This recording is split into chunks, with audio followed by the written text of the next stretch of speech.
Good morning, good afternoon, good evening. This depends where you're watching me from. Uh, coming in to my live stream. Coming in, guys. Just check out the title of my live stream today. This is serious.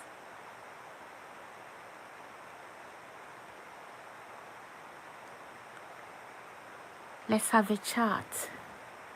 Grab some popcorn. Coming in, guys. Into my live stream.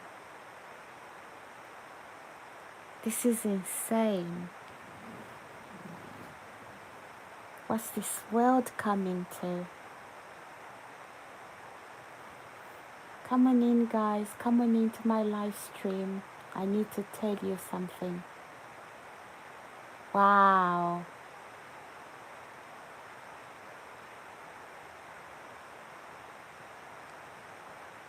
Wow.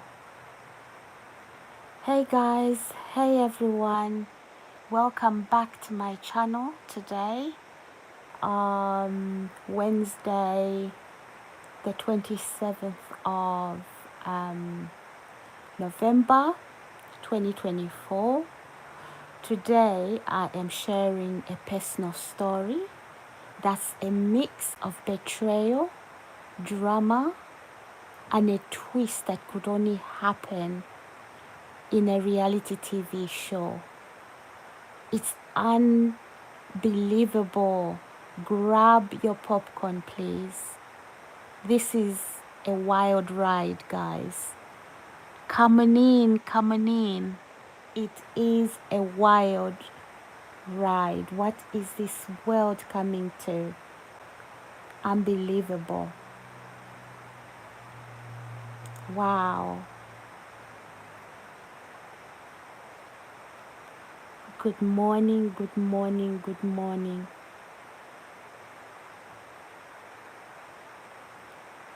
Come on in, guys. Come on into my live streams. Let's have a chat. Unbelievable. Really unbelievable. Let's talk. Guys. I've got some intel today. Wow. Grab your popcorn. Grab your cup of coffee, cup of tea. My goodness me. What a betrayal. Coming in, guys. Coming onto my channel. I'm just waiting for a few people to come live. I have to tell my story. Right now, right here. This is serious betrayal. Coming in, guys. Invite your friends. This is a mind-blowing story, so invite your friends, invite your family, share my YouTube channel to everyone you know on your contact list. Share it, guys. If you can also like and share and subscribe, that would help. It is a serious betrayal, guys. Please just share my video, subscribe, like, and share. This is betrayal. This is serious, guys. I need you to subscribe, like, and share. I need you to join this YouTube. My God, my goodness me. Wow. Yeah, guys. Hi. Hi, everyone. Welcome back to my channel. My name is Sarah. Today, I am sharing with you a personal story that has a mix of betrayal, drama, and a twist that could only happen in a reality TV show. I'm not for reality TV show. Grab your popcorn, guys, because this is a wild ride. I am telling you, I'm not gonna keep quiet about this. Come on in, guys. Get your friends to join this because it's just going to shock you. So let me go back like a few months ago, guys. Okay, let me just go back like a few months ago. Did you grab your popcorn, your drink, whatever you like to drink? Just grab your popcorn, grab a drink, and make yourself comfortable. Okay, I wish I could just come out on camera, but I've got a reason. I'm gonna come out on camera shortly, so please, please, please, please. Yeah, I know, Ryan. I'm going to come out.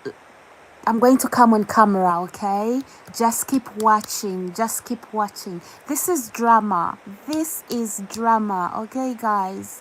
Just keep watching. Oh my God. Yeah. Hi, Ryan. How are you? You saying, how are you today? Wow. I'm shocked. I am shocked. Oh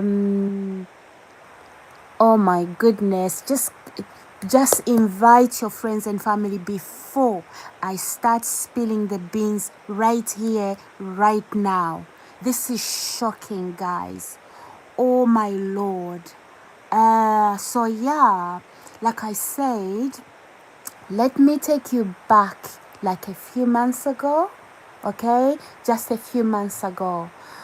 I had this a close-knit group of friends, guys. You see, people we call friends, we must be very, very careful. As I said, I had this close-knit group of friends. Let's call them a Fab Five, okay? Let's just call them Fab Five. We are not calling out names, okay? But later on, I am going to call out names. But let's just call them Fab Five. Are you listening, guys? Yeah, please join in. So we were inseparable, actually, always hanging out in the past and sharing, stories, secrets. By secrets, I don't have anything to hide, but, just personal story. Like you would share your story with somebody close to you, and it's not necessarily something bad, but you wouldn't tell it to other people. So yeah, so we always used to hang out, sharing secrets and supporting each other, okay? Through thick and thin. Yeah, right. So I thought, as I said, I am going to go back just a few months ago, or maybe even a few years ago. I had this close-knit group of friends, guys. Please like, subscribe, and share my channel. I need to tell my story. Yeah, this is the story of my life, guys. So as I said, it's I am going to share my personal story. It is a mixture of betrayal, drama, and a twist. Yeah, my goodness, I'm lost for words. Okay. So one day I overheard a conversation, right, that shattered my world. I overheard, literally overheard. Oh, hi, Young, hi, thank you. Wow, yeah, so, oh, hi, White Plus, who is you? Yeah, my name is Sarah. Did you see my video? Did you see the title of my video? Family disowned you. No, it's got nothing to do with family. Family didn't disown me. Family loves me to bits. I'm the favorite of the family, actually. Yeah, these are people we call friends. You see, where I come from, we are neat families. We are very close. We don't disown members of the family. Okay, I know it happens in some cultures that they disown their own children, their own parents. But where I come from, we don't do that. We are very close communities. So, no, I don't relate with family disowning. With family disowning anybody. Where I come from, we don't do that. We talk through situations. We discuss if there's any problems. We solve them. So I've also I have a Christian background, and most people in my family are Christians. So we don't disown. I wouldn't disown any of my family members. And if somebody disowns me, maybe it's a step brother or a stepsister, that sort of thing.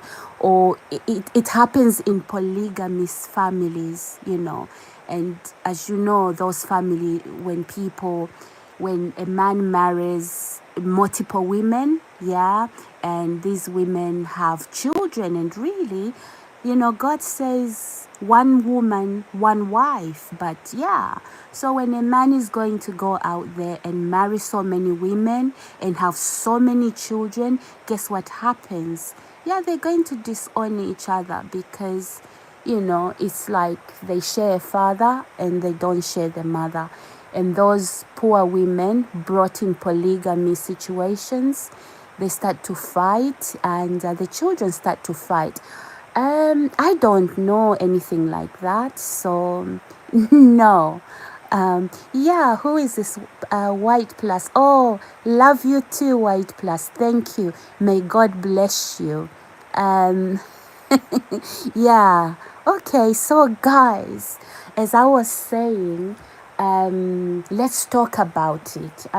That person who left that message, that family disowned, they were asking if family disowned me. No, I am very lovable, and I've never been disowned before. And where I come from, we don't disown each other. I know it happens in some cultures, and yeah, but that's not my situation, guys. So here it is. As I was saying, one day I overheard a conversation that shattered my world. Not quite like that, but my world in that particular group. So I was at a coffee shop, okay? I haven't told this story because it happened a little while ago.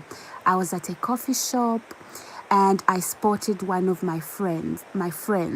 Let's just call this friend Jess. That's not the real name. Am I single? I'm not dating though. I am not dating. It happens to me. Oh, sorry, young. If it did happen to you, I'm so sorry to hear. Yeah. Yeah. So yeah, let's call this this friend.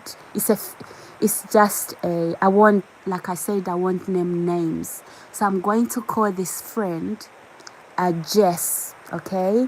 And I spotted one of my friends, as I said, her name is Jess, not real name, chatting, okay, with a mutual acquaintance. So she was busy chatting to a mutual acquaintance. She was being my nosy self. Sorry, not Jess, obviously. Being my nosy self, I decided to, just drop in for a moment, drop into the conversation. So not exactly like join in, but I wanted to hear more. What I heard made my stomach drop. I can tell you this. I've been dying to tell this story. Yeah, so I've been dying to tell this story, guys. So yeah, Brian said no background. I will come live so you can see me, but I've got all this mascara now because something else happened, okay? Yeah, so let's proceed. So Jess was spreading some serious gossip about me. Some serious gossip, guys. Out of character. Out of character. Gossip that is totally out of character. So yeah, Jess, as I said, Jess was spreading some serious gossip about me, claiming that I was fake. Those were the accusations. So Jess was saying I was fake and that I was self-centered, and even suggested that I'd been talking behind the other people's backs and lying about them. I was completely blindsided, guys. My God. Yeah, hi White Plus. Where do you live? Where do you come from? Yeah. So guys, please like, subscribe and share my story. Because there's something really I want to point out here with this story, okay? So yeah, like, subscribe and share my story, okay? So I decided, guys, I was going to confront Jess later that day. And instead of owning up to her words, guess what? Guess what she did? Instead of owning up to her words, she turned it around and accused me of being paranoid. Guys, she accused me of being paranoid. I felt like I was in a twisted game, okay? I felt like I was in a twisted game. Now, the gossip was going on about me, and then I confronted Jess later that day. And instead of owning up to her words, she turned it around and accused me of being paranoid. I felt like I was in a twisted game of telephone, where my reputation, guys, was the price. So my reputation in this game of telephone was the price. I decided to take the high road. I'm a Christian, I love Jesus, and I don't do drama. So yeah, I decided to take the high road. No drama, no retaliation, okay? I cut ties with her and the rest of the group, thinking that would be the end of it. Boy, oh boy. But, oh, was I wrong? Okay? Fast forward a week, I started noticing strange things happening. Okay? I really started noticing strange things happening. So I would get DMs from people I didn't even know, guys. That's right. DMs from people. I would get DMs from people that I didn't even know, asking me if the rumors about me were true. Apparently, I was paranoid. I was all these. Think about every negative name in the book, just plastered onto my name. So I was all these negative names, nothing nice. Okay? So, yeah, like I said, to fast forward a week, and I started noticing strange things happening, like me getting, I would get DMs from people that I didn't know, asking if the rumors about me were true. I would not just DMs, but I would also get emails, okay, from people I never thought would actually engage in cheap gossip like that. Cheap gossip that any intelligent person would know that this is cheap gossip. And some people that were calling me and emailing me were professionals. They bought into this cheap gossip. They couldn't make up their mind that this was actually fictitious, because when they spoke to me, they could tell that this story wasn't really about me, okay? So, yeah, as I said, apparently Jess had taken it upon herself to spread the gossip even further. And soon, it was like wildfire. Yeah. So Jess, that's a fake name. I won't be naming names today, guys. Yeah. So apparently Jess had taken it upon herself to spread the gossip. And even further, and soon it was like wildfire. My once innocent social media presence turned into a battleground, guys, of slander. Okay, I had people unfollowing me left and right, and I could feel the weight of the world on my shoulder. And guess what, guys? I decided to then deactivate that particular social media because of this slander. Anyhow, I decided to take action. I wrote a heartfelt post on my social media addressing the rumors directly and sharing my side of the story. I poured out my heart, okay? I poured my heart out, detailing how betrayal feels and how important it is to support one another instead of tearing each other down. I hit send and hoped for the best. Guys, to my surprise, the response was overwhelming.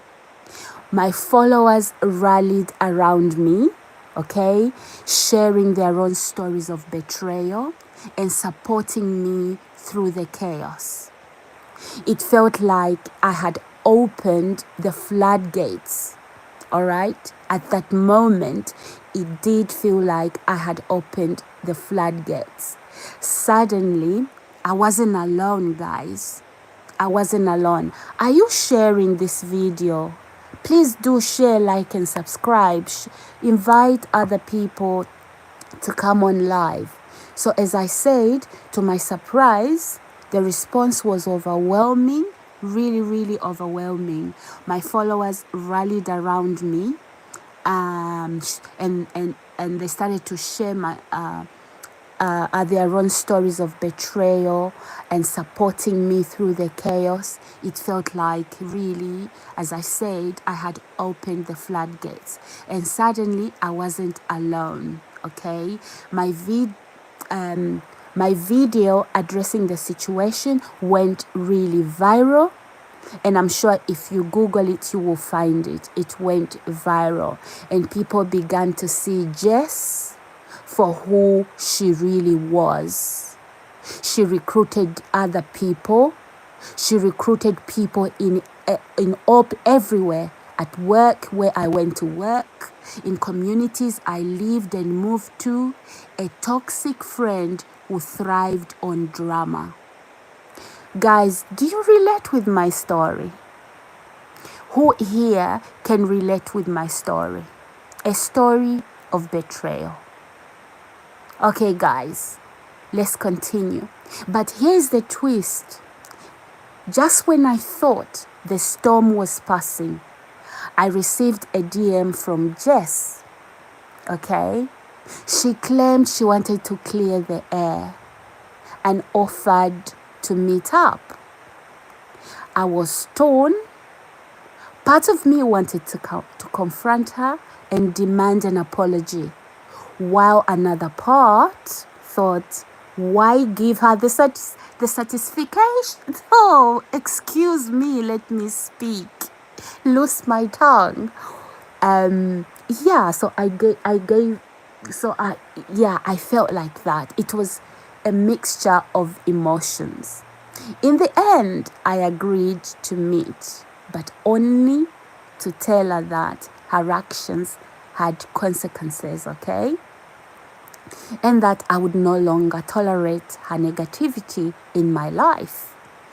She really put up a serious smear campaigns, recruited people whom she paid money, including my local, what do you call it? Off license where I buy essentials. She started to smear campaign. She called me. She told people I was paranoid. She told people I was crazy. She told people I was a thief. She told people I was losing my mind. She told people I was a drug addict and an alcoholic. She told people that I was a prostitute. Never, never. That is totally out of character. That is not me. Those of you who know me, even if you check out my YouTube account right now, you will know that I'm a Christian and I love Jesus. So, the story that Jess had started against my life, and this Jess apparently, she's supposed to be a professional. Okay, she is supposed to be a professional. And so she used her position, okay, and when people saw her in uniform, they heard a smear campaign against me. They believed her, because guess what? We trust professionals in uniform, right? Oh, hi, Young. So were you betrayed as well? Yeah, I know, Young. I know the feeling is gross. It's gross. So, yeah. Yeah. Yeah. So, anyhow, I'm going to proceed with my story. So, yeah, Jess, fake name, okay? She started to smear campaign in the local area I lived. Not only did she smear campaign, I would find my car scratched, my car damaged, okay? Yeah, a lot of things started to happen to my, at the time I was driving a BMW, and she was really jealous about my car as well.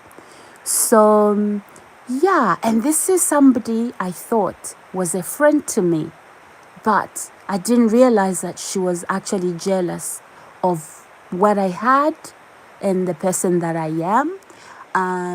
She knows that I am of an upright character. I don't get involved in dodgy things, and I don't know why she was doing that. But anyhow, as I said, she was smear campaign. She started to call the police on me, to accuse me that I was losing my mind. She started to contact social services. Yes, guys, this is, it's wild. It's wild. I've never spoken about it, not quite like this. So, yeah, and I'm going to tell you why. Keep listening, why I came live today. As I said, I did agree in the end to meet up with Jess. Okay, but the only reason I agreed was to tell her that her actions had consequences and that I would no longer tolerate her negativity ever again in my life. So when we met, she tried to play the victim. Do you know how liars try to play victim? Yeah, she tried to play the victim. But I stood my ground. I realized that sometimes the best way to deal with toxic people is to simply walk away. Okay? So, here I am now sharing my story with you all. Remember, if you ever find yourself in a situation like mine, yeah, stand strong and don't let anyone dim your light. So you have power to rise above drama. And I can tell you that Jess is actually here. If you check on her comments, she said your family disowned you. I've never been disowned by my family. Never ever. And where does she know my family from? Okay, so if this is a stranger, ask yourself, does she know me? Does she know I have a family? So Jess is right here. Jess, tell you what, fix up. You need to fix yourself up, and these smear campaigns you run, they'll get you into trouble.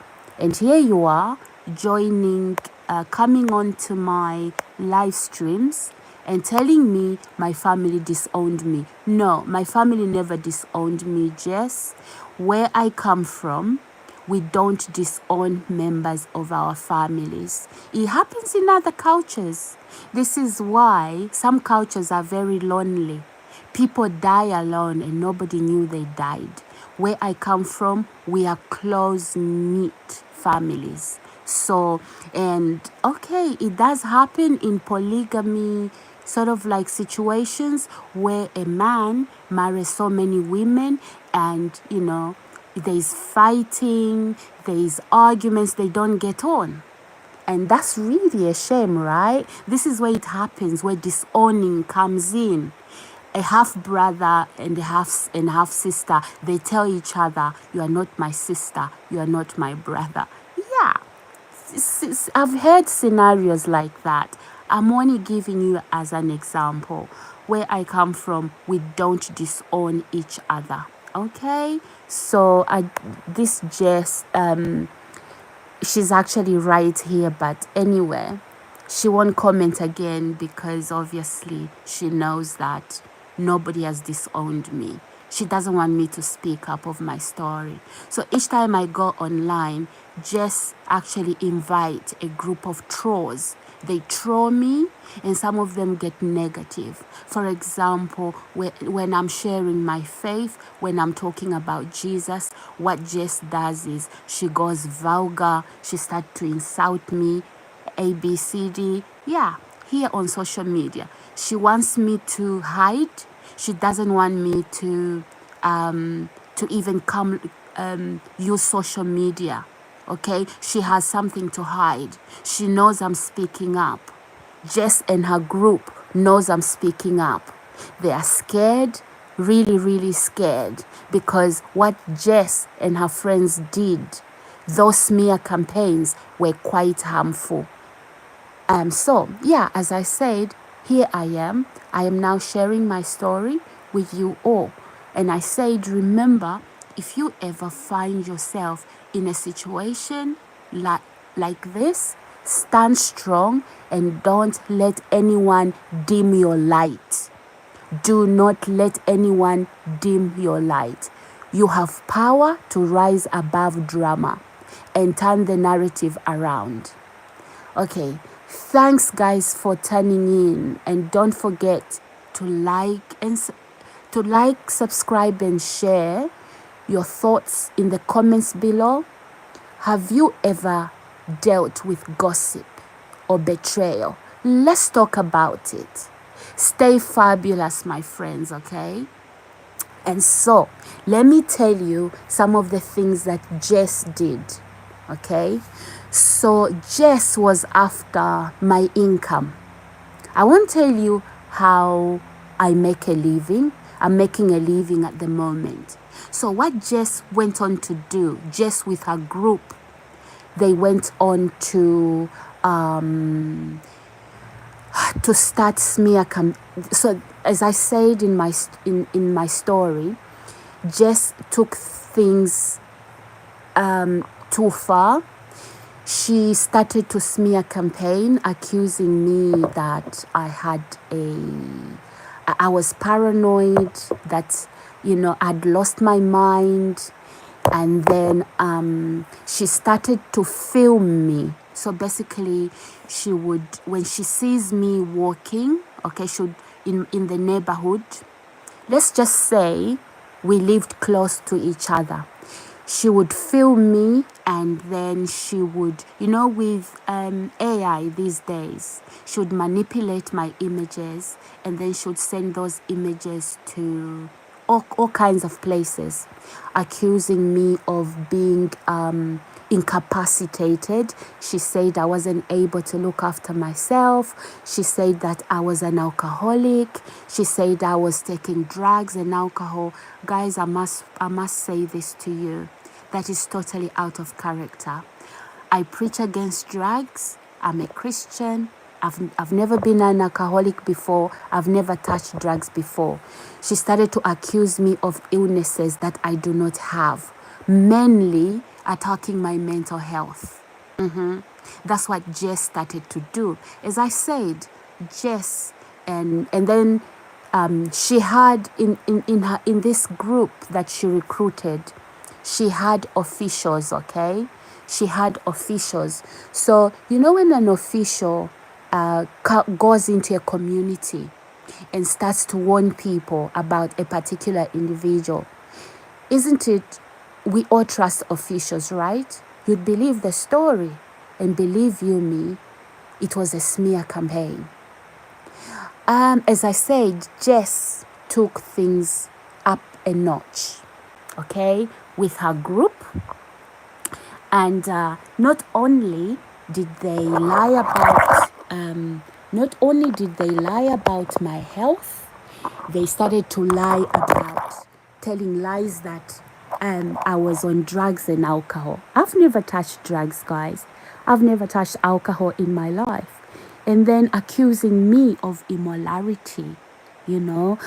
So she was saying that I supported my addictions, my so-called addictions in invented commas, that I supported my so-called drug addictions because I was doing prostitution.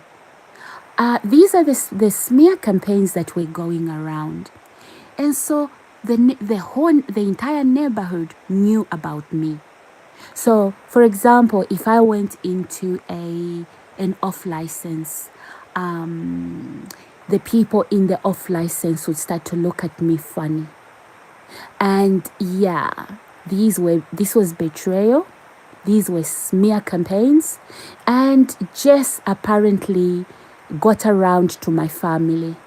She made professionals try and approach my family to find out if they knew I was okay. Okay, so this story went deep. Jess wanted a rug pulled from underneath my feet. She wanted me to find myself in a situation that I couldn't dig myself out of. Jess even took my case to court and told the courts that apparently I was lacking capacity. She was telling the courts that I couldn't even shower myself. I couldn't even cook dinner for myself. I was busy drinking alcohol and taking drugs. Totally out of character. So guys, these sort of betrayals, we see them happen all the time. And be careful when you with friends, people you call friends, okay? Because this betrayal, I experienced it. I can tell you that I was shocked. And let me know in the comment section if you've ever experienced a betrayal. And yeah, leave me comments in the comment section. I would like to know what happened. I would like to know what happened and how you dealt with your story.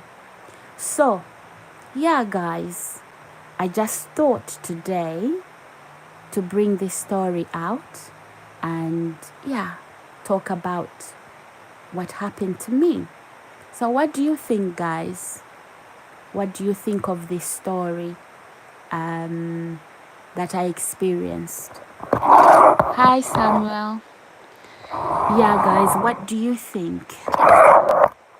She wanted to gaslight you. Yes, Young, she did gaslight me. And do you know she sent professionals? Professionals were forced to come to my home to check if the story that was being told was actually true.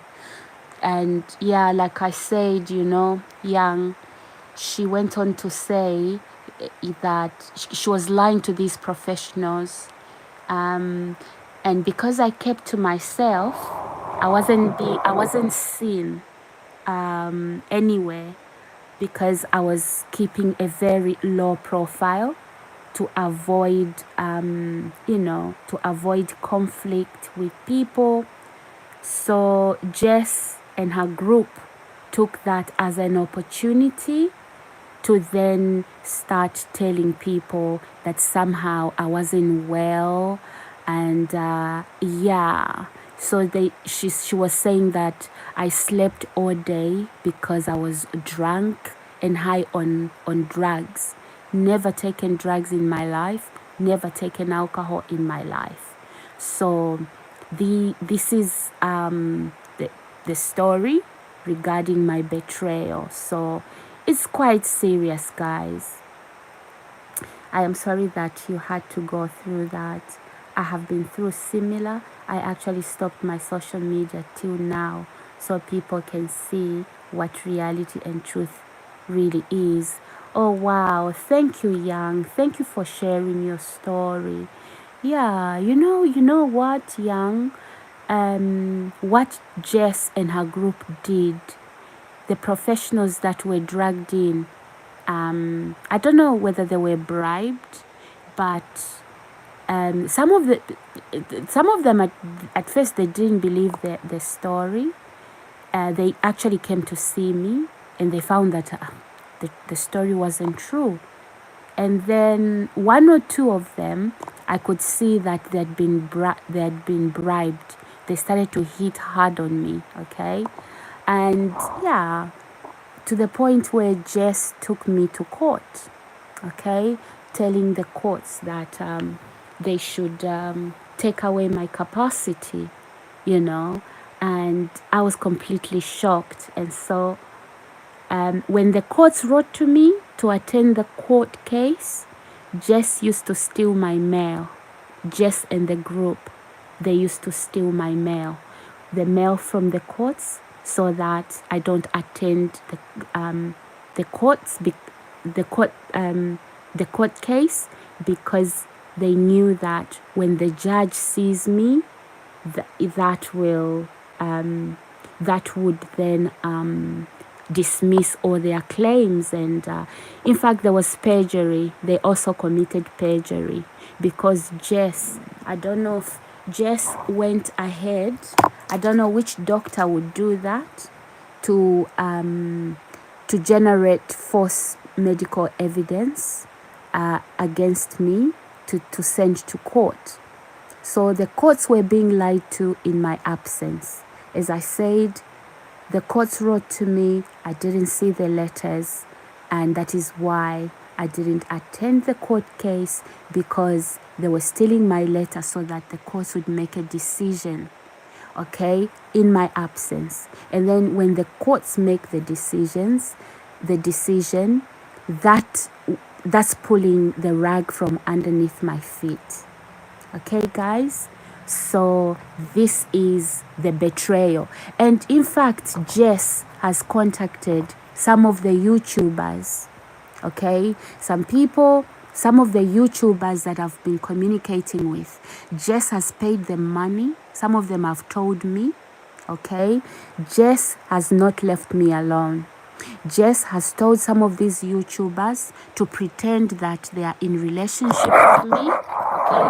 So these YouTubers sometimes send inappropriate messages to me. They leave inappropriate messages on my YouTube account to look like I'm in relationship with them. Those YouTubers, if they are watching, I need that to stop. I am very friendly. I am very kind, but don't portray me like I'm in relationship with you, and stop mentioning me in your videos like we are very close. If I've never met you in person, and I don't know you from anywhere, we are not close. So Jess, you know how Jess used to do it in the past? Say, for example, I'm walking in a crowd and a man is walking maybe in front of me or behind me, what Jess would do is she would take a picture of me and then pretend that that was my boyfriend. And she had a lot of pictures of these men she was claiming, I was seeing. And the story was totally untrue. And I'm a Christian, and I don't do things like that. And so what Jess was doing, it was a serious smear campaign. And then Jess went on with her group, she went on to say, don't believe her. She's not who she says she is. So basically, I don't hide my faith. In fact, I share my faith, and my videos on YouTube, I share my faith. So what Jess was saying, she knew I was a Christian. What Jess was doing was she was going around telling people not to believe that I wasn't the person I was saying I was. So then she was painting a picture of me by, for example, when she sees me in public or in the building I lived, some man walking in front of me, she would take a picture and it to look like we are together. So she did a lot of things with her group. And let me tell you another thing. She wanted me on the streets. She didn't want me to have roof over my head. So the reason is because she was claiming that whatever income I had, her and the group were going to take my income. And I won't tell you how these are private issues that I won't discuss here. But Jess believed that if she can take me out of picture by claiming that I was insane, that I was an alcoholic and a drug addict, and that the drugs and alcohol were basically affecting my mental health. So if she could take me out where, she could then have my income. Okay, so this was partly the fight. And the whole group now, they wanted to steal my things, even things like personal clothes. Okay, personal clothes, shoes, handbags. And Jess did a lot. And I must say that the other thing that Jess did was that she also contacted, for example, people she knows that they come from my home country, and and should give them a story to claim that they knew me, and they don't even know me. Okay, and these particular individuals, they became criminal towards me. And I must say here that I was poisoned, not once, not twice. I am completely healthy. Okay, I have a clean bill of health. I even went to the doctors recently. Just this year, I had bloods done to check all my major organs, my heart, my lungs, my kidneys, and all of that. I had a clean bill of health. So what Jess did was she was getting me poisoned. For example, I would eat something or drink something, and then like food that I would leave in that particular home, okay? And then I would have, my face would swell, and my legs would swell, and my hands would swell, okay?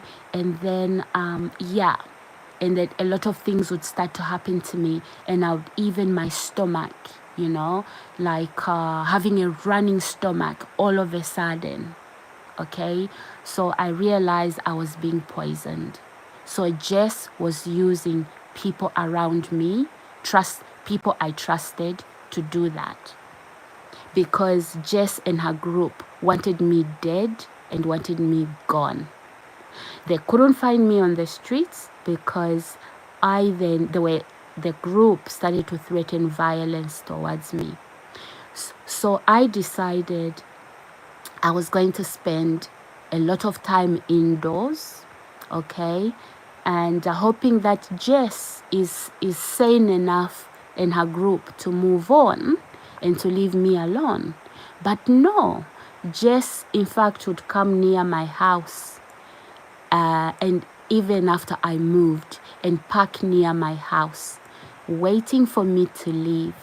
And the other thing Jess did was, with her group, they hacked into my computer, into my laptop, into my phones. And what Jess did was, she then started to create accounts, social media accounts in my name. She would steal pictures of me, because I don't know how she got my iCloud account. So what she would do is log into my iCloud, steal my pictures, and so on. And so whatever social media that she just created, she then used that social media. Okay, for example, she was coming out as, okay, she created social media accounts in my name, and she put up my pictures, and she was doing all kinds of immoral things on social media, okay, and then posting them to look like me. So Jess was really, really malicious, like I said, because she's supposed to be a professional and official.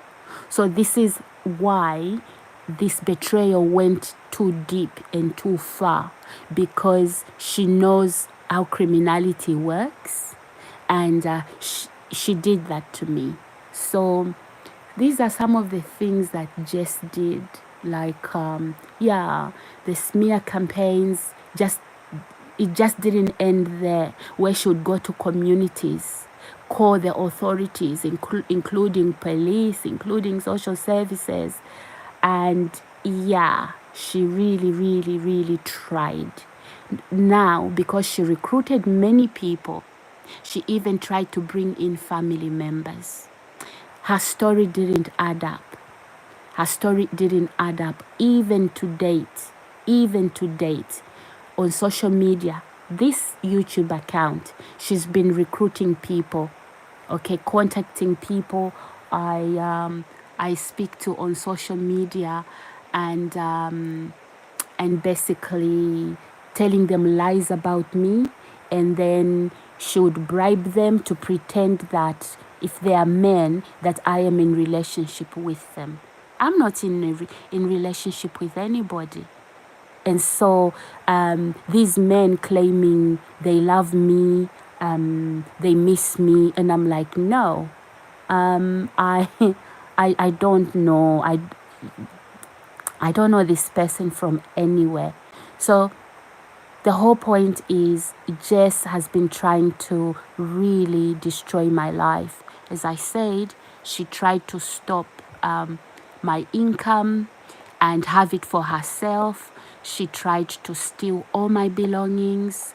And some of my belongings, actually, I don't have them. Jess and her group have them, okay? Including all my household furniture, okay? Jess and her friends have my belongings. This is a true you So if you've been betrayed before, let me know. Because when you keep quiet about betrayal, you empower the betrayer, and they grow stronger, and they will literally swamp you. So have you ever experienced any form of betrayal? Leave me a comment here.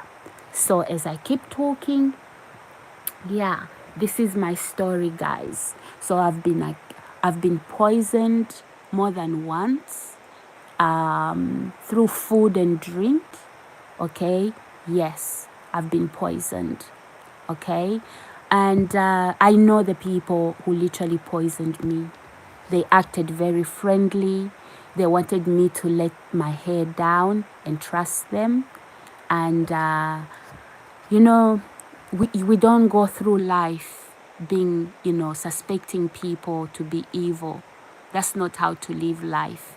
So naturally, I'm very trusting, and I love people, and that is the weakness that is the issue that Jess and her group thought I had. So they thought by bringing in somebody I would trust, somebody from my home country. In fact, she's brought more than one person from my home country to do that to me. So yeah, this betrayal nearly ended up a murder. Okay, and yeah, she also approached a distant sort of like relative who started to smear campaign against me. Okay, so this distant relative was actually pretending we were close, and he was literally doing the bid for Jess and her group. And yeah, so I watched this sort of thing happen to me before I could speak up. I just watched, but I knew that if I didn't do anything about it, Jess had lost their mind. I knew that something serious was going to happen to me. So apart from being poisoned in my food, and I remember sometimes I have a drink or whatever I have, and then I fall asleep from nowhere. I just become drowsy, and then I fall asleep. Okay? And I knew those were drugs. My breathing became really, really affected. My face would swell, my hands, my feet. And then I would make a journey to see the doctor. I would even take myself to the emergency. They would take the bloods. I didn't have any medical issues. They checked my heart, they checked my lungs, they checked my kidneys. I didn't have any issues. And so the thing that the hospital didn't do was to check for poisoning. Because after I've been poisoned, after I've had poisoned drink and poisoned food, I would have a running stomach for over a week. And when I mean running stomach, I mean running stomach, right? And this was really, really bad. And each time it was really, really bad. So I decided I was going to look after myself and ensure that I'm not poisoned. Yeah, and that stopped. And after I started to protecting myself and not just eating any food anyhow, yeah, all those symptoms stopped, and I never had those symptoms again. And so Jess has followed me to every community I've moved to. Okay, and for example, when I catch the bus or when I catch the train, Jess would follow me. Not herself, but as I said, she recruited other people. And I'll give you an example. One day I went into a supermarket and I bought some groceries. And I went to the self-check. It was 2 bags full of groceries. And then I paid. And you know how when you go on the self-service in a supermarket, the checkout won't allow you to proceed if you haven't done things correctly. So I did what do you call it?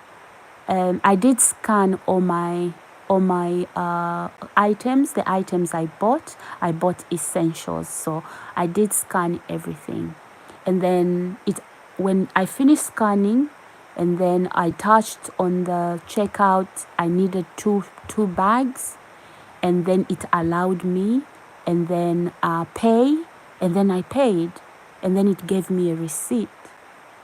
And so I walked out of the 5 minutes later. I walked out. Boy, I didn't know that actually Jess had her gang in the supermarket, where I was doing my shopping. Literally. She had her gang in the supermarket. And so I saw this woman running towards me. And, she had an earpiece. So she said, she touched on, no, actually I didn't see her, but she came and she touched on my shoulder. In the among the crowd, I was in the crowd now. I'm not driving these days. I'll talk to you about what Jess and her group did to my vehicle, to my car. A lot of jealousy, a lot of so it's part of this story. But anyhow, this woman, she was a manager from this supermarket where I bought the shopping. So she says to me, "You haven't paid," and everybody was watching. My God, I was so embarrassed. I've never shoplifted anything in my life, not even when I was young. Okay, I wouldn't live a life like that. So I walked back to the shop, and then I found Jess and her gang, cameras ready, because what Jess expected me to do was she expected me to explode. She wanted me to have a meltdown in the shop at the members of staff, because this is the smear campaign she's been running. Jess has been telling people that I have a temper, that I am aggressive, that I am violent. So that is what she expected me to do. So really, they had, it was a big group actually. They had their cameras pointing to me. And so I said, okay, let me show you the receipt. And yeah, clearly I didn't shoplift anything. And then I said, can I see the CCTV? I wanted to see the CCTV. So what Jess did was she literally bribed the, what do you call it? The shop assistant, whether it was a shop assistant or manager. It's a long story. So Jess has been able to even go to so many, even officials, like I said. She's managed to do that. So because, as I said, she hacked into my emails, into my phones. So she knew when I'm going out, okay? Because if I have an appointment, because I use the same phone, and because of my emails. So she would wait for me and then go ahead of me and create drama. Okay? So this is a story that involves serious betrayal, guys. Yeah. Do share if you've ever experienced any form of betrayal. Yeah. So Jess, a lot of these things were jealousy motivated.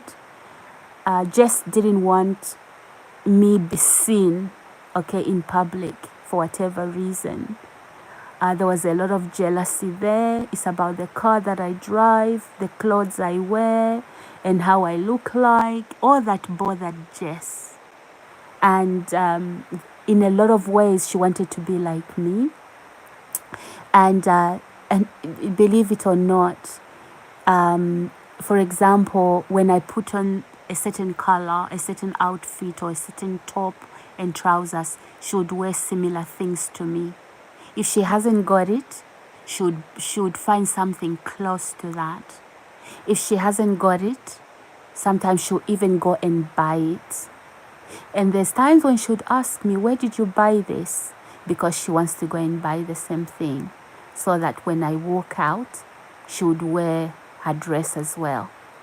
So, it's quite strange that Jess, did these things. I couldn't understand that.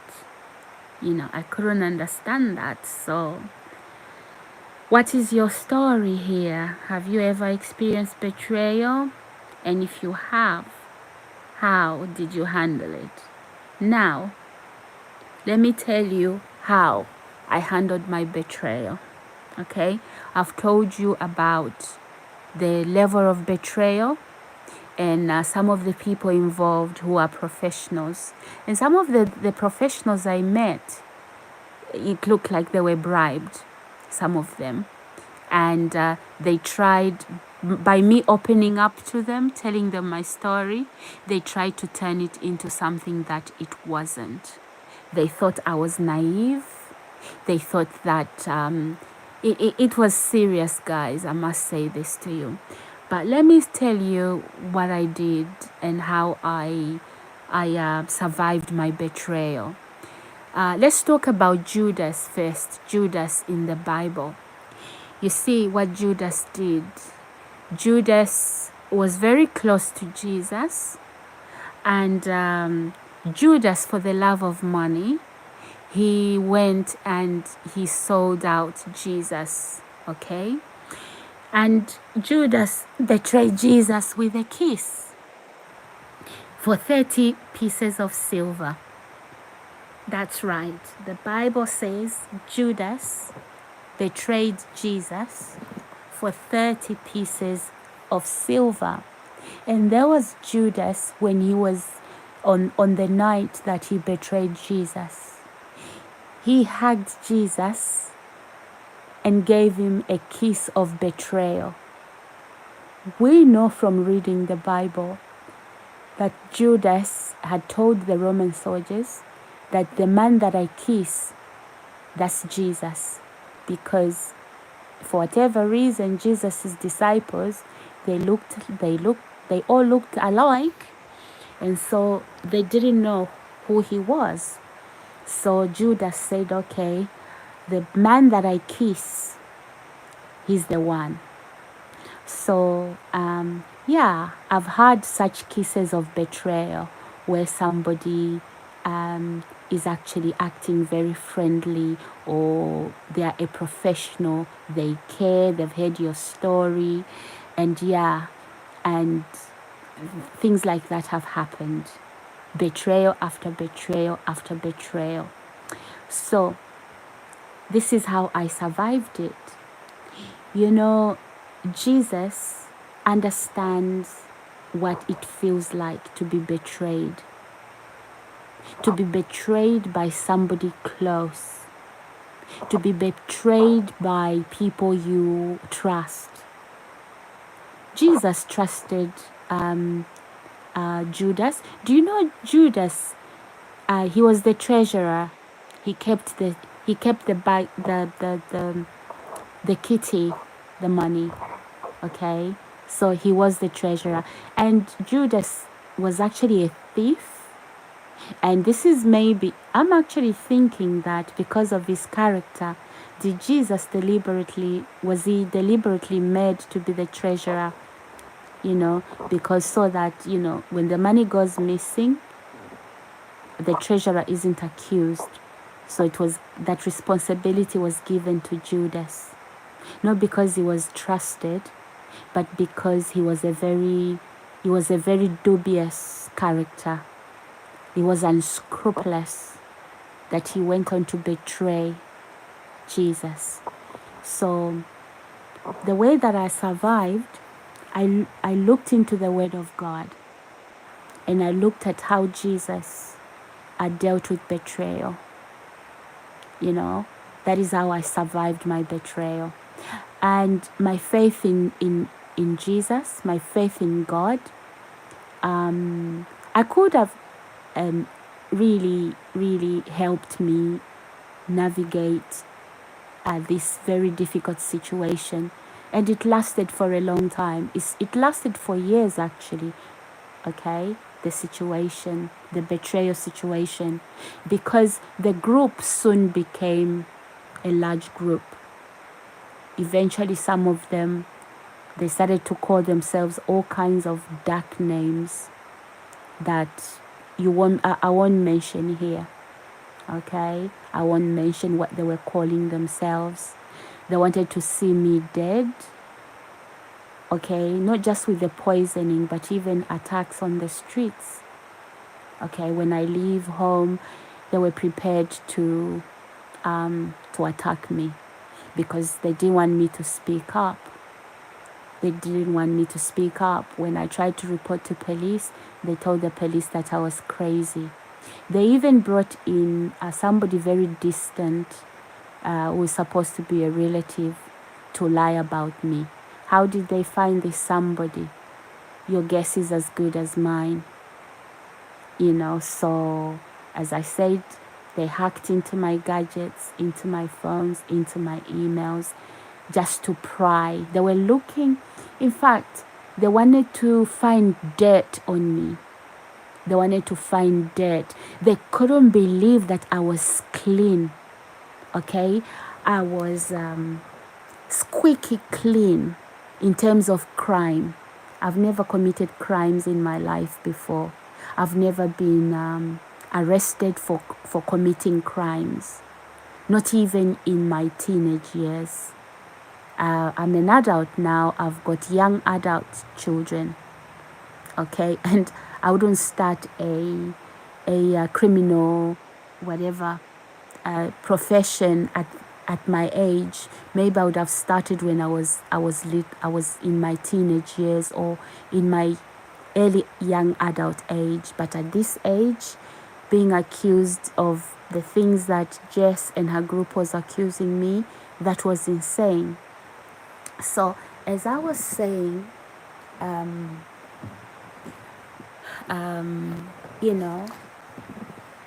Jess went too far with her group. The smear campaigns were literally, and some of these smear campaigns, I asked myself, how can a professional, educated, and they are in their right mind, how do they believe a story like this without actually investigating somebody, without realizing that there's abuse taking place here, and smear campaign and slander? I actually wondered, and but I had to maintain my composure. Okay, I had to maintain my composure. Anyway, I digress. Fast forward to how I survived the betrayal. Guys, as I said, I'm a Christian. Okay, my faith really sustained me at this time. My faith really I really drew strength from the Word of God, specifically looking at the story, how Jesus was betrayed and how he handled that. And I also looked at, Bible stories in the Bible, like how Joseph was also betrayed. Joseph was betrayed by his own brothers. Okay? So remember, at the start of this video, I talked about families from large families from a polygamist who marries too many women, and the wives, the sister wives, and the step brothers and sisters, they don't get on. This was Joseph's situation. Joseph in the Bible. Okay, so if you know about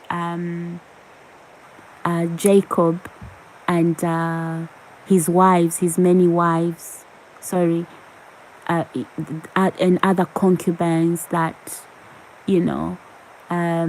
had his babies, you will know that he was a polygamist.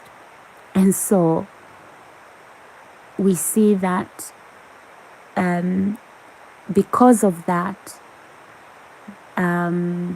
Joseph was actually attacked by stepbrothers.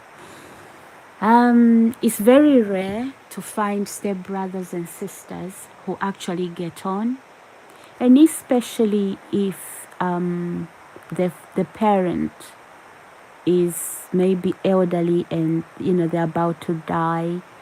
There's going to be betrayal, there's going to be smear campaigns. Why? Because of the will. Okay, because of the will. But we know Joseph's story, that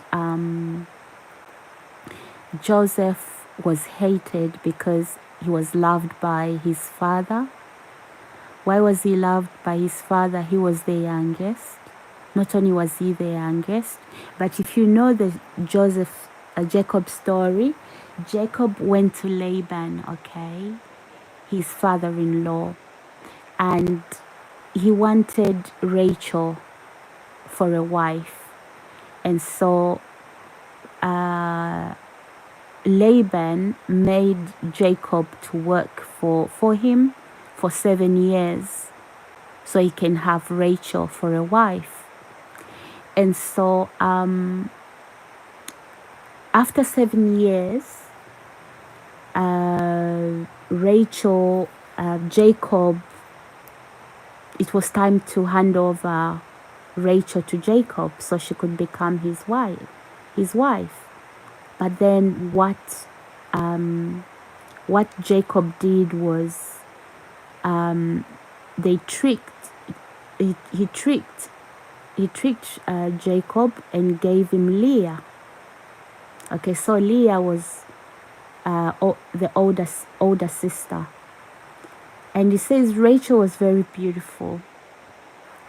And so in the morning, Jacob found that he was given Leah. Then he went, hold on a minute, this is not Rachel, this is Leah. I'm not in love with Leah, I'm in love with Rachel. So what's happened? So Laban said, in our culture, we don't marry off the younger sister first. We have to marry off the older sister first before the younger sister is married. So it says, if you want Rachel, you have to work for her as well for another 7 years.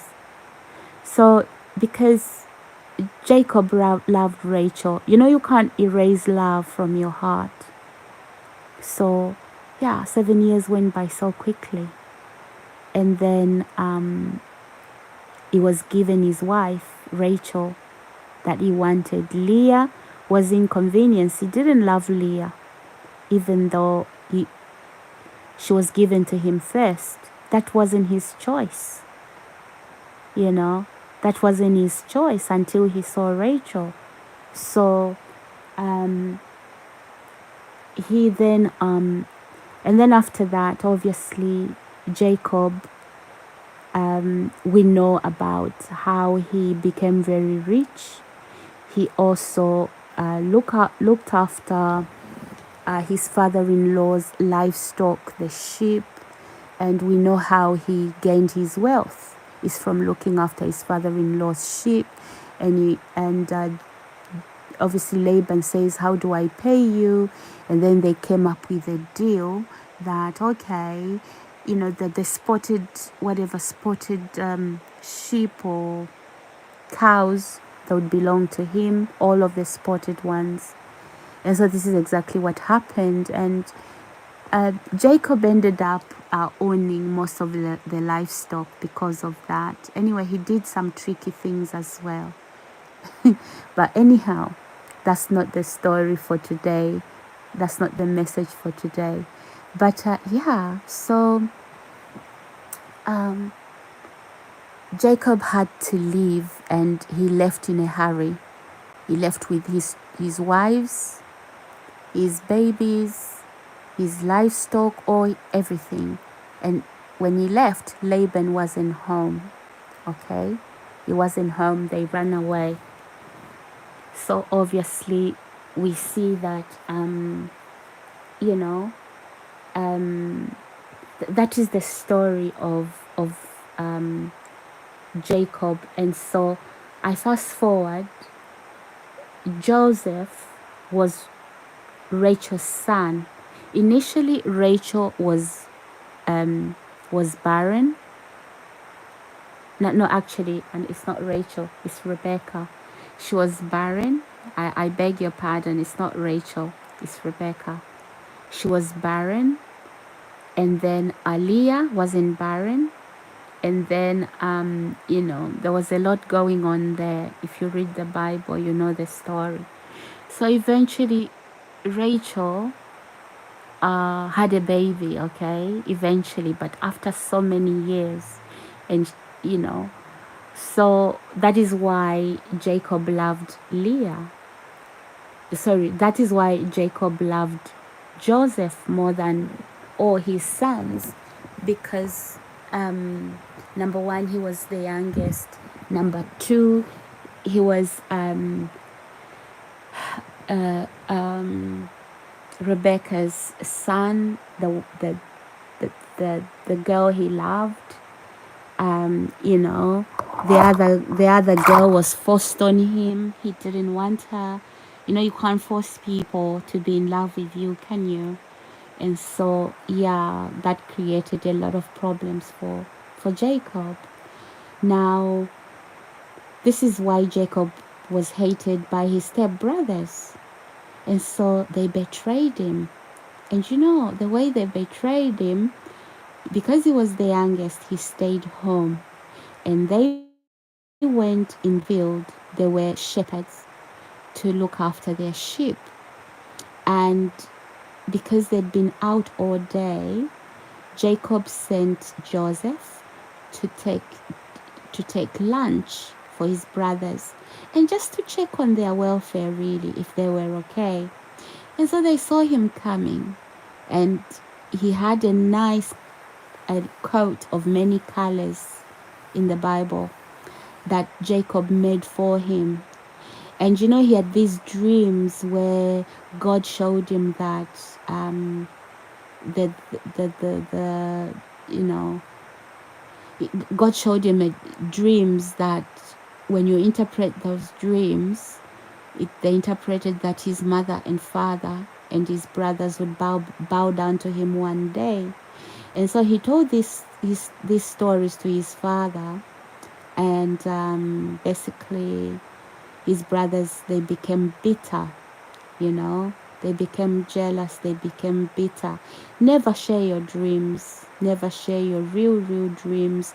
Give people something that really doesn't relate with you. Because we can see from Joseph's story that because he shared his dreams, they wanted him dead. And so they found that opportunity when they saw Joseph bringing them lunch. So they said, yeah, let's kill this dreamer. See what becomes of his dreams. You see what jealousy can do? You know, somebody wants to kill you because you are more loved, because you are beautiful, because you are educated, you are intelligent, because of what you have. And maybe what you have is not necessarily, you know, it's just ordinary stuff, but because you look good in them, or you know, you look after your things, and you know, it's all kinds. Who knows how the mind of the mentally ill people, because that's mental health. If your jealousy is going to drive you to try and put somebody behind bars, or if your jealousy is going to drive you to try and put somebody in a mental hospital when they are completely sane, you set them up, and then when they react, you take a picture of them, you take a video of them, you take it to the courts, you say, look, this is what I mean, this person is crazy. You send thugs, you send gangs to attack that person, and then when they react, you say, you film them, and you twist the story to say, look, she was shouting, look what she was doing. If you can go to that length, there's something wrong with your mental health. Why don't you go and see the doctor? Because by attacking that person, so you can have their money, whatever that money, and I don't know who would transfer somebody's income to your name if that's not a crime that's being committed. So could they be that there is actually professionals who were involved in this, that then they'll transfer your income to this gang group? Because how else would he get that money? Okay? Not just the money, but wanting everything that you own, including your clothes. And some of these people that I was talking about, I digress again, sorry guys. They wanted even my shoes. They were waiting for me to die so they can take everything I have. Like just today, I believe she was on this chat. She says your family has disowned you. No, I have a very big family and I like to solve my own problems. Where I come from, families don't disown each other. Okay, I don't come from a polygamous family. And I've never experienced that. People naturally love me. So anyway, I digress again. Back to the Joseph story. So yeah, Joseph, they grabbed Joseph and they wanted to kill him. And one of the older brother felt guilty. He said, no, no, no, no. Actually, I think it's Judah. Was it Simeon or Judah? He said, no, let's not kill our brother. Let's just put him in that ditch over there. You know, he just wanted to protect him from the rest. And so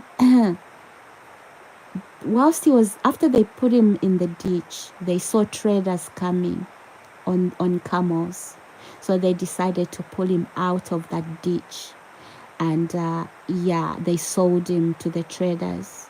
And then Joseph found himself in Egypt, where he was sold as a slave.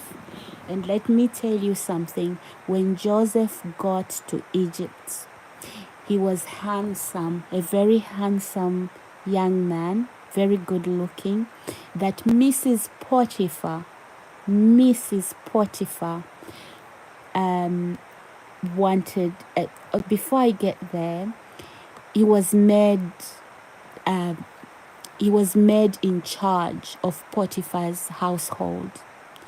So after Potiphar, it was Joseph. Okay, and there wasn't anyone above Joseph, apart from Potiphar himself. So everything was put in charge. Okay, and so Mrs. Potiphar, she wanted more from Joseph, and Joseph said, no, I will not do that. You know why? Joseph had the fear of God in his heart. He said to Miss Potiphar, there is no way I'm laying with you. Absolutely not. My master in this house has entrusted everything to me. How can I betray him like that? Do you see? A good man, you cannot put down a good man. Even when he was given the opportunity to betray another, Joseph said, no, I won't go there. So Potiphar tried to seduce Joseph, young Joseph, and Joseph said, no, Mrs. Potiphar, I don't want you, okay? And it's not going to happen. And so we see that Mrs. Potiphar eventually grabbed Joseph. Can you imagine a woman doing that? And so Joseph ran. And then she held on to his cloak, to his coat. And then because Joseph ran away from her and she felt ashamed, she started to scream. Guess what? She screamed. She screamed sex assault. And it wasn't true. She wasn't assaulted. Joseph ran away from her. because Joseph didn't want her. She felt insulted. And when Potiphar came home, she accused him. Mrs. Potiphar accused Joseph of that crime. Anyway, Joseph found himself in prison. Okay, so from the pit to the palace. From the palace, now he's going to prison for false allegations. So whilst he was in prison, the prison guards, they noticed that Joseph was an upright young man. They noticed he was different from the rest.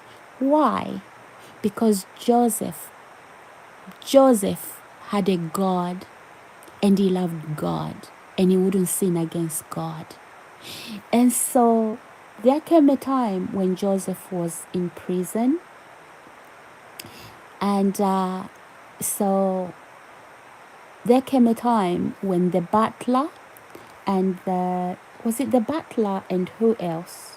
The baker, Pharaoh's, Potiphar's butler and baker, they were sacked from the job, and then they were thrown in jail. And so when they were in jail, what happened was they both had dreams, and these dreams, they couldn't interpret them. So Joseph says, okay, tell me your dreams. And the butler and the baker told Joseph their dreams. And Joseph says no, he had a gift. Okay, he had a gift, Joseph, from God. He could interpret dreams. Okay, so he says, what your dream means, it means that you will be restored back to your job, but you'll be killed. And it happened exactly like that. One of them was actually hanged by Pharaoh, and one of them was actually, I think, the butler. He was restored back to his job.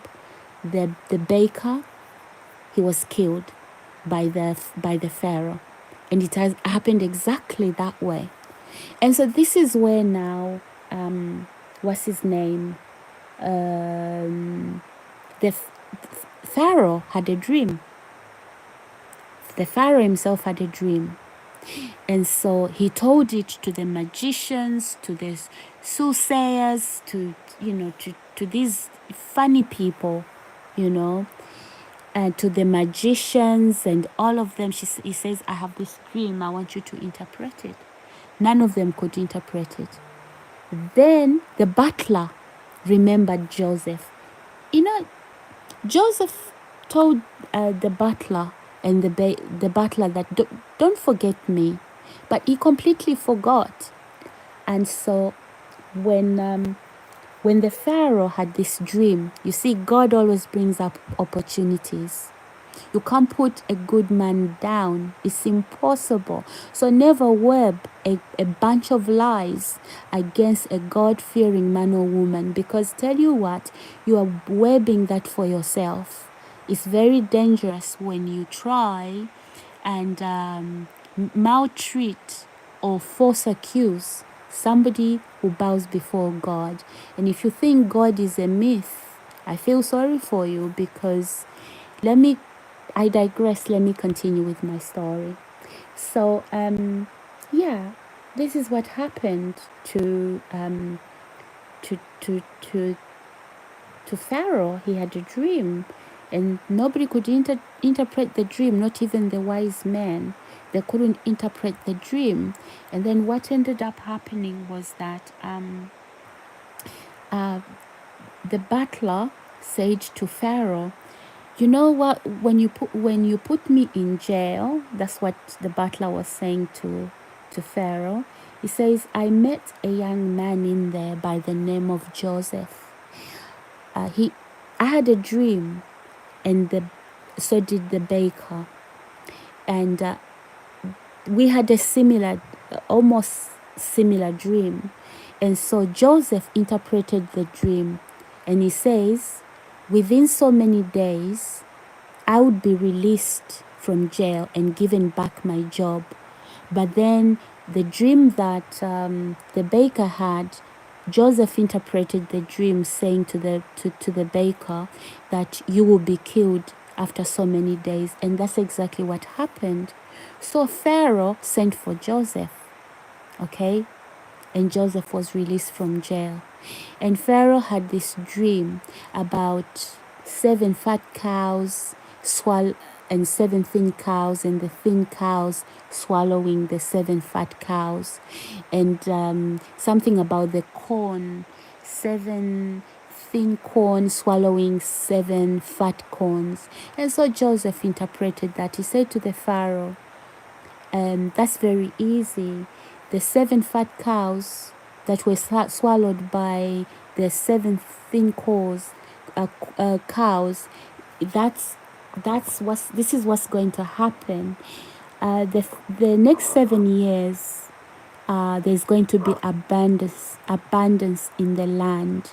There'll be a lot of food, and then followed by a famine for the next 7 years. So the dream is one, okay?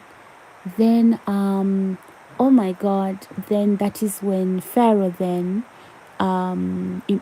promoted Joseph from prison to becoming prime minister. So imagine Joseph was thrown in a pit by his brothers. He was sold to the traders who sold him to Pharaoh. He ended up in a palace. From the pit to the palace, from the palace to the prison, from the prison he ended up in the palace. Okay, he became the prime minister. So the Pharaoh said to Joseph, you are going to actually ensure that we go across the land. And he gave him his signature, he gave him his ring. He was, let's just say, he was now the prime minister. And Joseph ensured that barns and barns of corn, food was stored. He would buy some of the corns from people and all of that. And so like that, he stored up food for the whole nation. And remember, he had been sold, and his father believed, he was told a story that Joseph had died, because what his brothers did, they took a goat, was it a goat or sheep, they killed it, and they put Joseph's blood on his coat and said, look, we found your son's coat, the animals have killed him. So Jacob believed that his son had actually died. So the brothers covered up. So they thought they'd covered up. Nothing under the sun is hidden. So what Jess was planning for me with her gang, some of them were professionals. They thought it was a secret. It's no secret. Not when you are dealing with a believer, somebody who bows before God. Trust me, you don't want to go that direction. And when you do that, it's like you have a you are on a suicide mission. Okay? Yeah, maybe you've done it before to other people and it has worked, but not when you touch somebody who bows before God. Okay? So let me continue again. I digress. So Joseph became the prime minister. And then one day, okay, then the famine came, and Joseph had prepared and kept food in storage for the whole land. So one day, his brothers, they'd run out of food because there was famine everywhere. So what they did was they went to Egypt. Jacob sent them to Egypt to go and buy some corn for the family. Remember, they were now all adults, and these adults had their own children, and Jacob was quite old at the time. And so,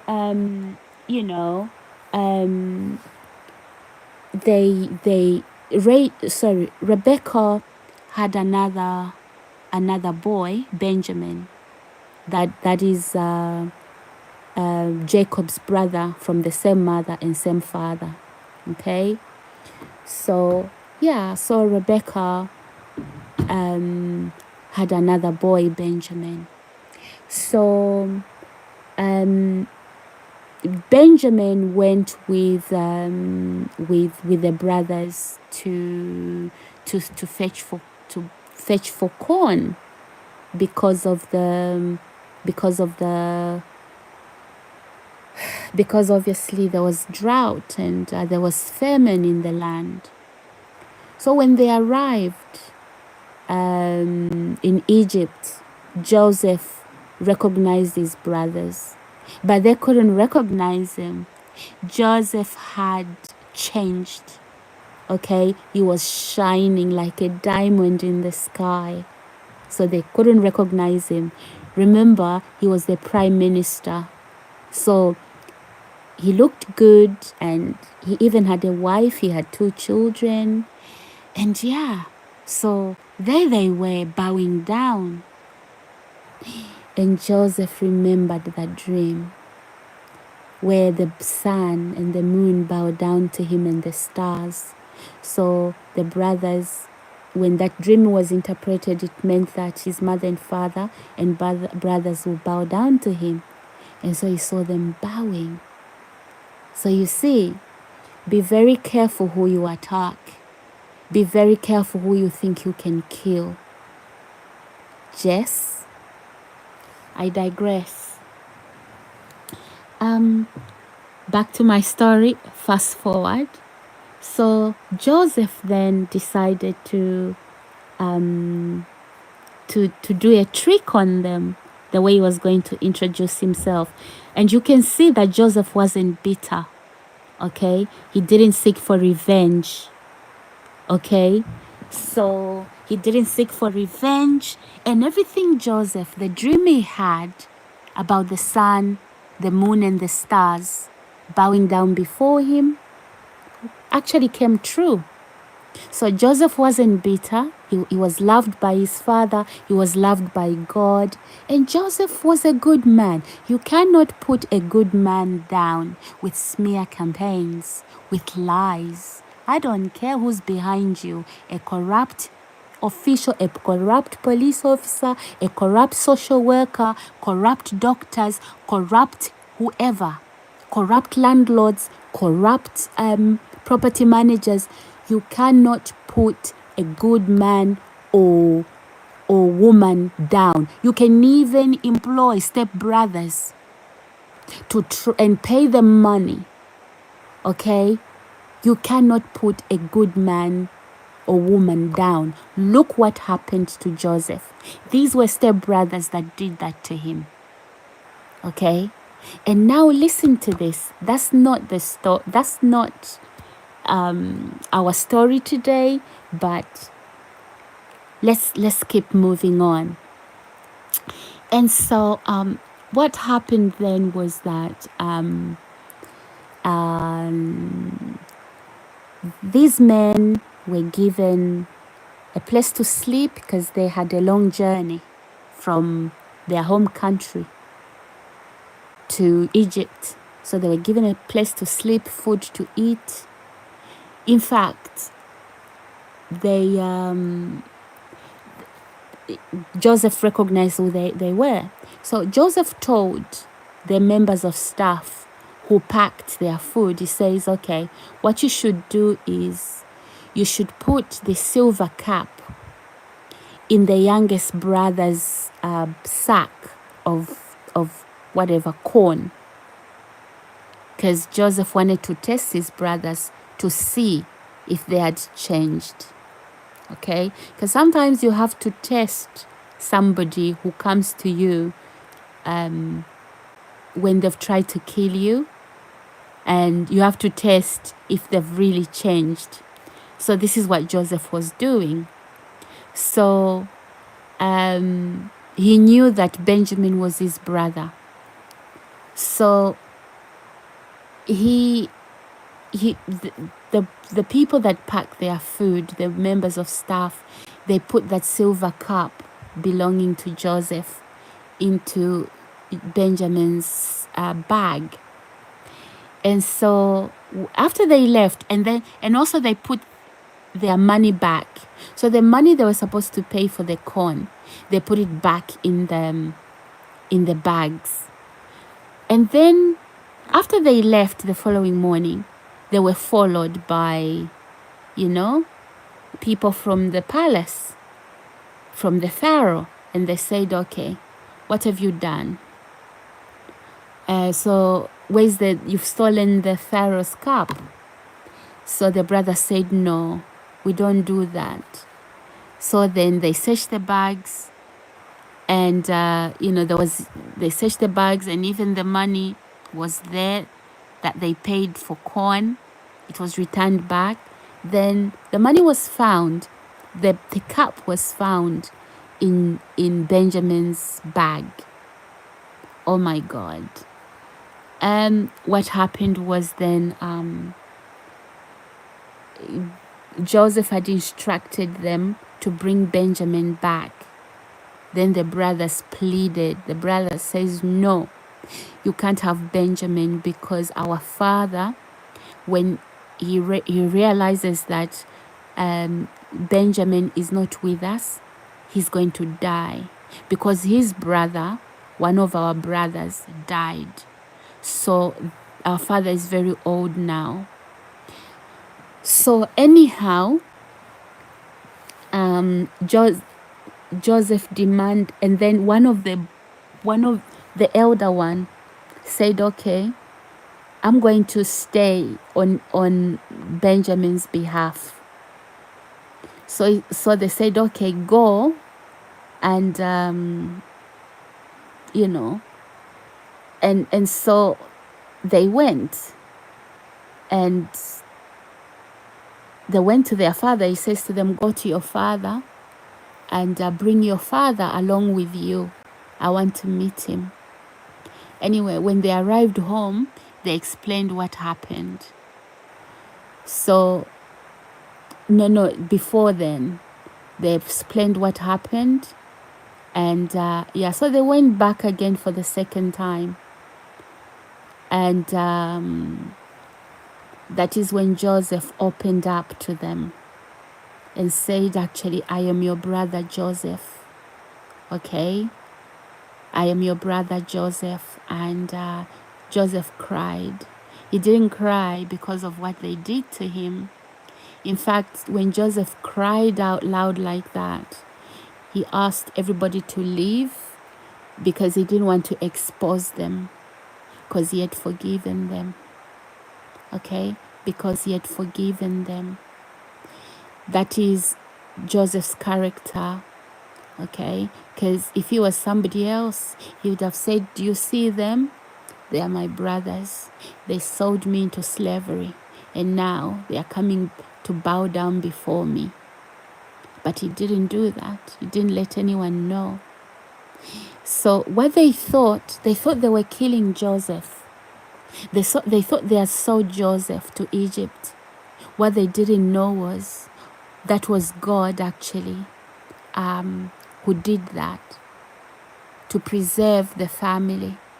So had Joseph not become prime minister, Jacob and all his children would have perished, due to the famine, the 7-year famine. Anyway, Jacob and his family, they ended up moving to Egypt. And now Jacob was reconciled with Joseph. Some of you know the story. If you don't know the story, it's in the book of Genesis, the first book of the Old Testament. Try and read it and you'll get all the facts. So this is how the children of Israel ended up in Egypt. And then for the next 400 years, we know that they became slaves in Egypt by the Pharaoh. So what am I saying here? Now, to link it up with my betrayal story, as I said, I'm a Christian, and I was looking at the Word of God, what the Word of God would. I was drawing strength from the Word of God by reading my Bible, looking at the story of Joseph, how he dealt with betrayal, looking at the story of Jesus, how Jesus dealt with betrayal. So naturally, I looked at the Bible, and I did see that. I did see that is how I survived. And that's not just surviving, that is the word of God. You see, stories like that were placed in the Bible for a reason. Okay? And so that reason was because we wouldn't, God knew that these are stories that would happen, within humanity itself. So, yeah. So I drew strength from that. And so, guys, this is how I managed to overcome my betrayal. So if you've been betrayed before, I would like to know how you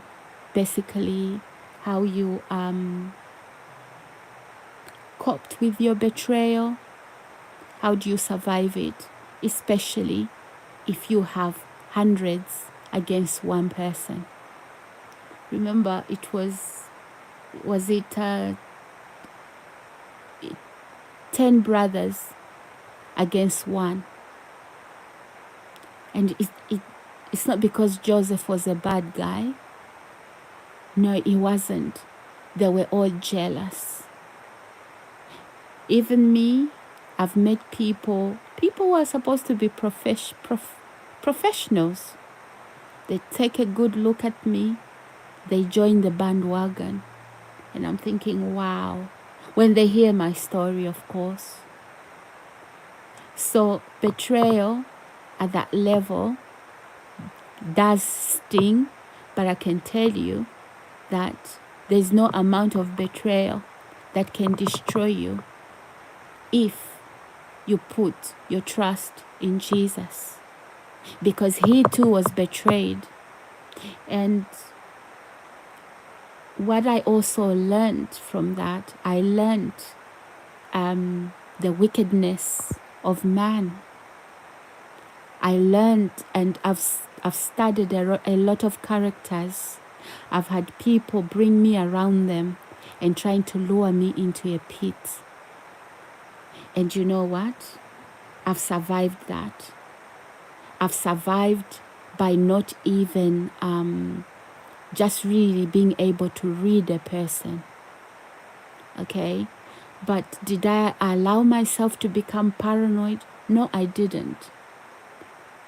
And I didn't allow what has happened to me change me as a person.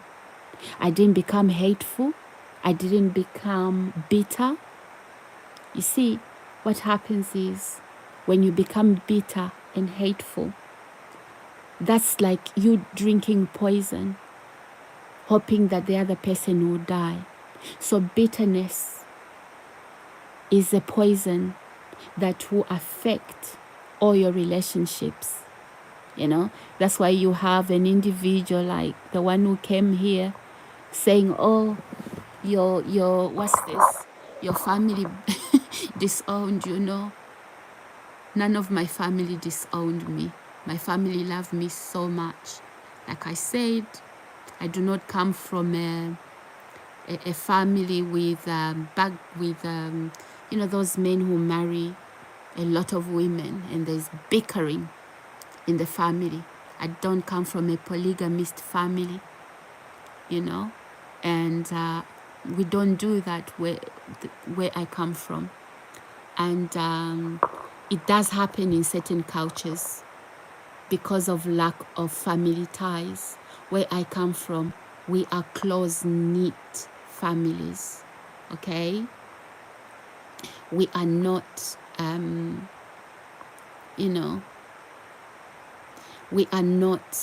we don't live like that. So, yeah. As I said, guys, I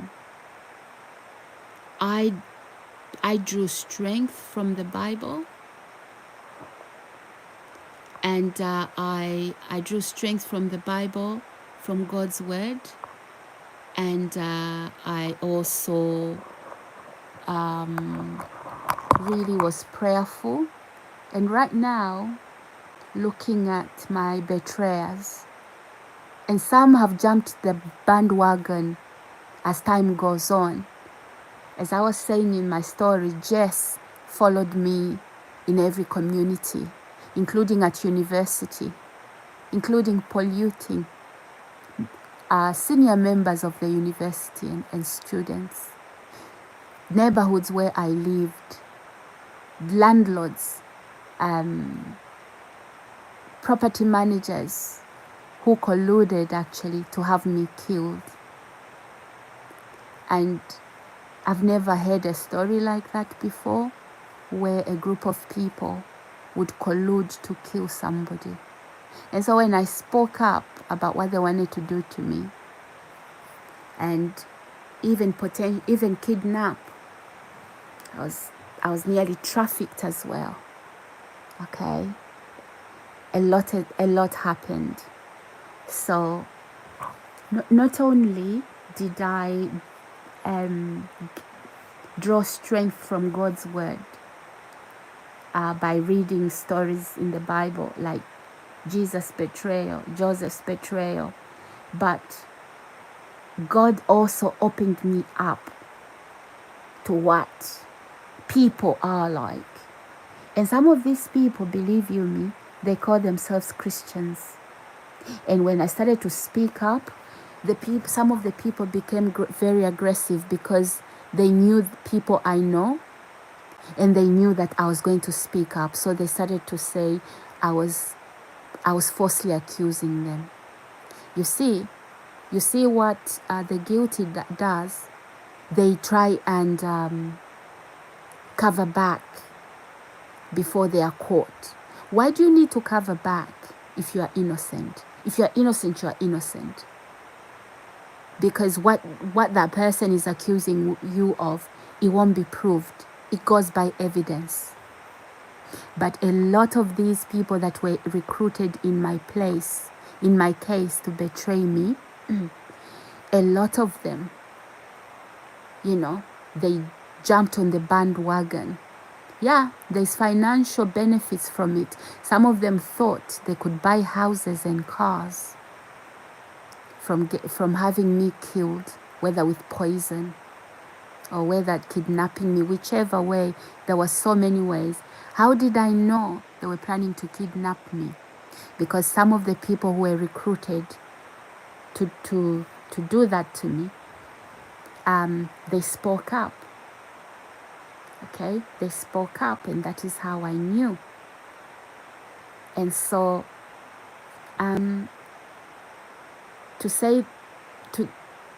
just to let you know that this group has since disintegrated. They have come against each other. They have fought. They have argued way after I'm not even in the picture. Okay? And but when they were planning these things, they were planning them together. Now they turned against each other. Evil doesn't pay. You want to make money? Get a job. You don't make money over accepting bribery to put poison in someone's food or drink, or stabbing somebody, or shooting somebody, or lying that somebody is mentally unstable. You film them to build evidence to authorities to say they are crazy, so that they are put in a mental institution, and then you kill them from the mental institution, and then a note is left to say that he or she killed themselves. That was the plan. So the betrayal I've been through, it was a betrayal to actually kill me. The way they wanted to do it is lie that I was mentally unstable, have people around me film me when they aggravate me, and then they manipulate the images. They say, look, this is what she did. And then the authorities they take those images to, they would believe that, yeah, by watching that video, it's true, this person is mentally unwell. And then if that happened, then the courts would take my capacity away. And then if the courts took my capacity away, what would happen? Then I would be put in a ward, in a whatever ward, right? In some hospital, and then they kill me from there. And then maybe even write a suicide note to say, oh, she was depressed. I'm not depressed. I'm not. I read God's word. I have a relationship with the Most High God. Have I been traumatized with the situation? Absolutely. Am I depressed? Oh no. And a lot of times this group would do things to me, the betrayal, and then watch to see what happens. A lot of them thought they succeeded. To date, they are on my social media, they everywhere. Not just the communities I moved to. So guys, this is the story, my betrayal story. And thank you for those of you that have shared your betrayal story. And those of you that are going to be watching this video much later, I hope that you too can speak up about betrayal. Betrayal isn't something very nice to go through. All right, guys, I must conclude this, but before I go, I would like to encourage you guys that if you happen to experience any level of betrayal, put your faith in God. Put your faith in God. Don't fight dirty like your betrayers. Don't fight dirty. Keep your hands clean. Keep your nose clean and see what happens. It doesn't go well. 30 pieces of silver is that car they promise to buy you if you kill a person. Is that house they promise to give you. Is that money. Maybe they gave you a down payment, or maybe they keep paying you. And then a big payment will be made when you succeed your role in putting poison and somebody dies, or in collecting what that person is saying, recording them, and then submitting evidence to the courts, to the law, to whoever, to prove that that person is mentally unstable, so that their capacity is taken away. That money you were promised to get, if you succeed to put this person in that predicament, guess what? That is 30 pieces of silver. And the Bible says Judas hanged himself. Okay, and did Judas use the 30 pieces of silver that he was paid for the bribery to betray Jesus? He never used it. After that, he hanged himself. Now you are Judas. Trust me. It's a Judas spirit, right? You will hang yourself. You will hang yourself because, and not maybe physically. Okay? Not physically. But Judas, the Bible says he hung himself. Hanging yourself means that you will bring yourself to the attention of the law. They will catch you. They will catch you. And I'm giving you that long rope. And I gave my betrayers that long rope to hang themselves on, not physically. That this is metaphorically. Okay? Not physically. This is metaphorically. But yeah, if you know the word of God, the Judas spirit, the Judas attitude, it is actually a spirit, if you didn't know. And spirits jump bodies. So yeah, and some of these people that jumped the wagon as time went on in different communities and different scenarios, they thought they were much more clever than me. Imagine somebody very, very, very backward from the village. And They think they outsmart me because I'm humble, because I'm a Christian. It's so funny because imagine somebody viewing you, they call themselves Christian, but viewing you to be naive or silly or stupid or asleep because you are a Christian, you believe in Jesus.